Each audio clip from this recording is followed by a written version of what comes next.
Hello student, मैं वागीश त्रिपाठी आप लोगों के सामने लेक्चर 5 सामान्य अध्ययन। जैसे कि हम पहले भी बात कर चुके हैं कि आप सब लोगों को सब कुछ पता है, बस एज ए रैंडम हम देखते चलते हैं कि हाँ कुछ ऐसे प्रश्न हैं जो हमेशा किसी न किसी एग्ज़ाम में इन प्रश्नों को उठा करके ऐसे ही पुटअप कर लेता है। तो देखते हैं, कश्मीर को लद्दाख से कौन जोड़ता है? तो जोजिला दर्रा जोड़ता है। मोपला जनजाति कहाँ पाई जाती है? तो मालाबार पहाड़ियों में, केरल में। चक्रवात के केंद्र में कौन सा प्रेशर पाया जाता है? तो लो प्रेशर पाया जाता है, निम्न दाब होता है। प्यासी भूमि का महाद्वीप किसे कहते हैं? तो ऑस्ट्रेलिया को कहते हैं। और ये एक माप संबंधी प्रश्न है, एक फैदम कितने फुट के बराबर होता है? तो एक फैदम 6 फुट के बराबर होता है। तुलबुल परियोजना झेलम नदी से संबंधित है। समुद्र जल की औसत लवणता कितनी होती है? तो 35% होती है, 35%। कावेरी नदी के जल के बंटवारे को लेकर के जो विवाद है तो वो किन राज्यों के बीच है? तो आप देख रहे हैं कर्नाटक और तमिलनाडु के बीच है। ये एक पार्क है, नेशनल वुड फॉसिल पार्क, जो कहाँ स्थित है? जैसलमेर राजस्थान में। कौन सा पार्क है? National would fossil park. Bharat अपनी सबसे लंबी स्थलीय सीमा किस देश के साथ बनाता है? तो आप सब जानते हैं, अफगानिस्तान के साथ। सर्वोत्तम प्रकार का कोयला किसे कहते हैं? तो एंथ्रासाइट कोयला। स्वेज नहर का निर्माण किस वर्ष हुआ? तो 1869 में हुआ। प्रकृति का सुरक्षा वाल्व किसे कहते हैं? अर्थात नेचर का सेफ्टी वाल्व किसे कहते हैं? जैसे कुकर में सेफ्टी वाल्व होता है, तो नेचर का सेफ्टी वाल्व हम ज्वालामुखी को कहते हैं। विश्व जल दिवस 22 मार्च। हम पहले भी बात कर चुके हैं कि जितने भी आपके ये डेज हैं अर्थात जो दिवस हैं, इनसे ज़रूर एक प्रश्न पुटअप कर लेता है। ये तो जल दिवस काफ़ी कुछ पुराने प्रश्न हो गए, अब तो नए नए दिवस दिन प्रतिदिन WHO के द्वारा, विश्व स्वास्थ्य संगठन या विश्व बैंक के द्वारा, जैसे 2020 को हम किस ईयर के रूप में मनाते हैं, इन सभी प्रश्नों को आपको देखना होगा। हम बात करेंगे इस विषय में। एक अंश देशांतर की सर्वाधिक दूरी, एक अंश डिग्री चलने पे हम 4 मिनट का समय तय करते हैं, ठीक है। और एक देशांतर के बीच की जो दूरी होती है इसे गोरे के नाम से जाना जाता है और 111 किलोमीटर की होती है। तो वही कह रहा है कि एक अंश देशांतर की सर्वाधिक दूरी कहाँ पे होती है? तो विषुवत रेखा पर होती है। बौलाडीला जो लौह अयस्क खान है, ये कहाँ पाया जाता है? तो ये छत्तीसगढ़ राज्य में पाया जा रहा है। ये काहे की खान है? लौह अयस्क खान है। मिलान करने के लिए प्रश्न आता है, 4 स्थान दे दिए जाते हैं, कहाँ पेट्रोल निकलता है, कहाँ अयस्क निकलता है, कहाँ लौह, कहाँ तांबा, तो उनको मिलान करना होता है। उसी में हमने सीखा आज कि बौलाडीला लौह अयस्क खान कहाँ है? छत्तीसगढ़ में है। आपका कोरोमंडल तट क्या कहलाता है? तो ये पूर्वी तट कहलाता है। चंदेल वंश का संस्थापक कौन था? हिस्ट्री के प्रश्न हम देख रहे हैं, तो नन्हुक था। इन दो प्रश्नों को काफ़ी कुछ रिवाइज किया है। कांग्रेस में फूट कब पड़ी, अर्थात कांग्रेस का विभाजन नरम दल और गरम दल में कब हुआ, और ये दोनों दल फिर एक कब हो गए?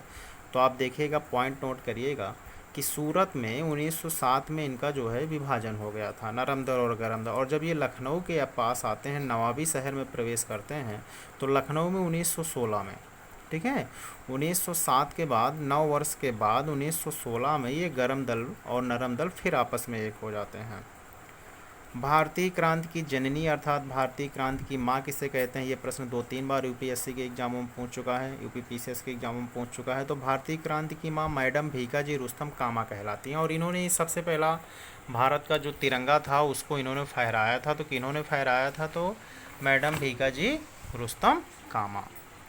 आगे हम बात करते हैं, हिस्ट्री के प्रश्न हैं। मयूर सिंहासन पर बैठने वाला अंतिम मुगल शासक कौन था? तो हम मयूर सिंहासन की बात कर रहे हैं। मयूर सिंहासन, तो मयूर सिंहासन जिस पे आपका रत्न जड़ित हीरा, कोहिनूर हीरा भी लगा हुआ था, तो मोहम्मद शाह बैठा था। मुगल वंश का वह शासक जिसका 2 बार राज्याभिषेक हुआ, तो आप सब लोग पॉइंट नोट कर लीजिएगा। औरंगजेब आगरा और दिल्ली पहुंचने से पहले ये जहाँ पे रहता है, जहाँ का सूबेदार रहता है, वहाँ पे ये अपना राज्याभिषेक करवा चुका होता है। और वहाँ से अपने भाइयों से लड़ते हुए शाहजहाँ के जो 4 पुत्र होते हैं, दारा सिकोह सबसे बड़ा पुत्र होता है, तो ये उनसे लड़ता हुआ अंततः ये दोबारा अपना राज्याभिषेक फिर से करवाता है। शाह बेखबर के नाम से किसे जाना जाता है? तो हिस्ट्री में इन्हीं मुगल बादशाहों के बीच में बहादुर शाह प्रथम को शाह बेखबर के नाम से जाना जाता है। और यहाँ पे पॉइंट नोट करिएगा, बहादुर शाह प्रथम साहिब-ए-खबर के नाम से जाने जाते हैं, किंतु अंतिम मुगल बादशाह आप अच्छे से जानते हैं बहादुर शाह जफर हैं। विश्वविद्यालयों की स्थापना के विषय में पूछ लेता है तो बनारस हिंदू विश्वविद्यालय की स्थापना BHU जिसके नाम से हम जिसे जानते हैं तो पंडित मदन मोहन मालवीय ने 1916 में की थी। आज़ाद हिंद फौज की स्थापना किसने की, तो आज़ाद हिंद फौज की स्थापना रास बिहारी बोस ने 1942 में की। और डिहाइड्रेशन में प्रायः किसकी कमी हो जाती है, तो डिहाइड्रेशन में सोडियम क्लोराइड अर्थात नमक की कमी हो जाती है। और यही कारण है कि छोटे बच्चों की या हम सभी लोग जो है नमक चीनी का घोल पीते हैं, ORS का घोल पीते हैं, तो हमको वो नमक की पूर्ति पूरी हो जाती है। फिजिक्स का प्रश्न है, सेकंड लोलक का आवर्तकाल कितना होता है, सेकंड लोलक का आवर्तकाल 2 सेकंड का होता है।